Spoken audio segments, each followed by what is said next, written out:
வணக்கம். வாழ்க வளமுடன். மூவிரு முகங்கள் போற்றி முகம் பொழி கருணை போற்றி ஏவரும் துதிக்க நின்ற ஈராறு தோல் போற்றி காஞ்சி மாவடு வைக்கும் செவ்வேல் மலரடி போற்றி அண்ணான் சேவலும் மயிலும் போற்றி திருக்கைவேல் போற்றி போற்றி வெற்றிவேல் முருகனுக்கு ரோகரா. பரிமேல் அழகர், அதாவது ரொம்ப ரொம்ப ஒரு முக்கியமான விஷயம், ரொம்ப பெரிய விஷயமும் கூட. என்னன்னு கேட்டிங்கன்னா, அதாவது திருமணம் என்றாலே எல்லாருக்குமே ஒரு சந்தோஷமான ஒரு நிகழ்வு, ரொம்ப ஒரு எக்ஸைட்மெண்ட்டாக இருக்கும். ஆனால் அந்த திருமணத்தில் நிறைய பிரச்சனைகள் வரதும் உண்டு. அதாவது எப்படின்னா, அந்த உறவினர்கள் கூட கூட பிறந்தவங்க கூட இந்த மாதிரி நிறைய பிரச்சனைகளும் உண்டு.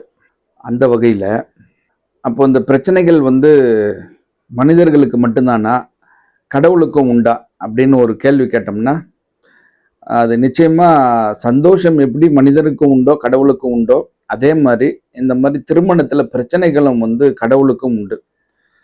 ஸோ அந்த வகையில பார்க்கும்போது மதுரையில் மீனாட்சிக்கும் சுக்கநாதருக்கும் கல்யாணம். அதை யார் நடத்தி வைக்கிறாங்கன்னா, அழகர் கோயிலில் இருக்கக்கூடிய கல்லழகர் தான் முன்னு நின்று அந்த கல்யாணத்தை நடத்தி வைக்கணும்னு ஒரு நிச்சயம் பண்றாங்க. அப்போ ஒரு நாள் கல்யாண தேதி முடிவாயிட்டு அன்னைக்கு திருமணம் இந்த நேரத்தில் நடக்கப்படும் சொல்லிட்டு பறைசாற்றப்படுகிறது அந்த ஊர்ல, மதுரையில். அப்போ முன்னு நின்று நடத்தக்கூடிய அழகர் கல்யாணத்துக்கு வரணும்.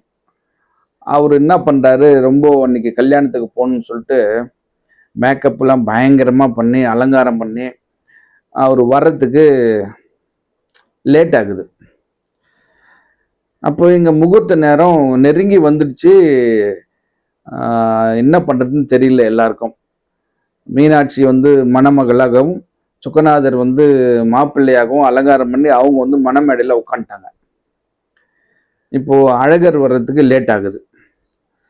சரி, என்ன பண்றது, முகூர்த்த நேரம் தள்ளி போகுது அப்படின்னு சொல்லி அங்க இருக்கக்கூடிய பெரியவங்கெல்லாம் ஒரு முடிவெடுக்கிறாங்க. அப்போ முடிவெடுத்து என்ன பண்றாங்கன்னா, திருப்பரங்குன்றத்திலிருந்து வந்திருக்கக்கூடிய முருகப்பெருமான், அதாவது சுப்பிரமணிய சுவாமியும், அங்க இருக்கக்கூடிய பெருமாள் பவளக்கனி பெருமாள்னு சொல்லி திருப்பரங்குன்றத்தில் இருக்கக்கூடிய பெருமாளுக்கு பேர். அப்ப அந்த பவளக்கனி பெருமாளும் சுப்பிரமணிய சாமியும், நீங்க முன்ன நின்று அந்த திருமணத்தை நடத்தி வைங்க, கள்ளழகர் வந்தார்னா நம்ம சொல்லிக்கலாம் அப்படின்னு சொல்லிட்டு அங்க இருக்கக்கூடிய பெரியவங்க எல்லாம் சேர்ந்து அந்த சுப்பிரமணிய சுவாமியும் பவளக்கனி பெருமாளையும் நீங்க திருமணத்தை நடத்தி வைங்கன்னு சொன்னதுனால இந்த சுப்பிரமணிய சுவாமியும் பவளக்கனி பெருமாளும் மீனாட்சி சுந்தரேஸ்வரர் திருமணத்தை முடிச்சிடுறாங்க. அந்த குறிப்பிட்ட முகூர்த்த நேரத்துல திருமணம் பண்ணி வச்சிடறாங்க. இவர் என்ன பண்றாரு, கள்ளழகர் கிளம்பி வந்துடுறாரு. வரும்போது பார்த்தாக்கா திருமணம் முடிஞ்சிருச்சு. இவருக்கு கோபம் வந்துடுச்சு. நான் வர்றதுக்குள்ள எப்படி நீங்க திருமணத்தை முடிக்கலாம் அப்படின்னு சொல்லிட்டு கோச்சிக்கிட்டு மதுரையில் இருக்கக்கூடிய அந்த வைகை ஆத்துல போய் இறங்கிறாரு. ஸோ இந்த வைபவம் தான் ஒவ்வொரு வருஷமும் சித்திரை மாசம் பௌர்ணமி தினத்துல அழகர் ஆத்துல இறங்கக்கூடிய வைபவமா இன்னைக்கு வரைக்கும் கொண்டாடிக்கிட்டு வர்றாங்க. அப்போ அந்த அந்த அழகர் ஆத்துல இறங்கறதுக்கு காரணமா இருந்தது மதுரையில மீனாட்சி சுந்தரேஸ்வரர் திருமணம் தான். அந்த திருமணம் இன்னைக்கு ஏப்ரல் 28 நடக்குது. காலையில 8:35 8:59 அந்த திருமணம் நடக்கும். ஒரு ரொம்ப சிறப்பான ஒரு திருமணம். முடிஞ்சவங்க போயிட்டு நேராக பாருங்க, முடியாதவங்க நிச்சயமா டிவியில லைவ் பண்ணுவாங்க, பாருங்க. ஒரு நல்ல ஒரு நிகழ்வா இருக்கும்.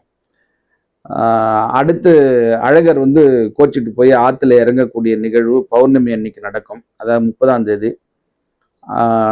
இப்போ பார்த்தீங்கன்னா அந்த காலத்துல நிறைய வைகை ஆத்துல தண்ணி போச்சு. தண்ணியில போய் அவர் இறங்கினாரு.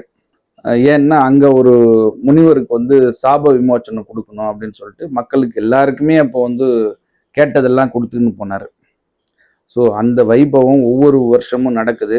இந்த வருஷமும் ஏப்ரல் 30ஆம் தேதி அந்த மதுரை இந்த வைகை ஆத்துல கோச்சிக்கிட்டு போய் ஆத்துல இறங்க போறார். யாருக்கெல்லாம் சாப விமோச்சனம் வேணும், எனக்கு நல்லது நடக்கணும், நான் நினைச்சதெல்லாம் நடக்கணும், யாரெல்லாம் நினைக்கிறீங்களோ அந்த மதுரை அந்த வைகை ஆத்துல போயிட்டு அந்த அழகர்கிட்ட போய் வேண்டிக்கினீங்கன்னா நிச்சயமா நடக்கும்.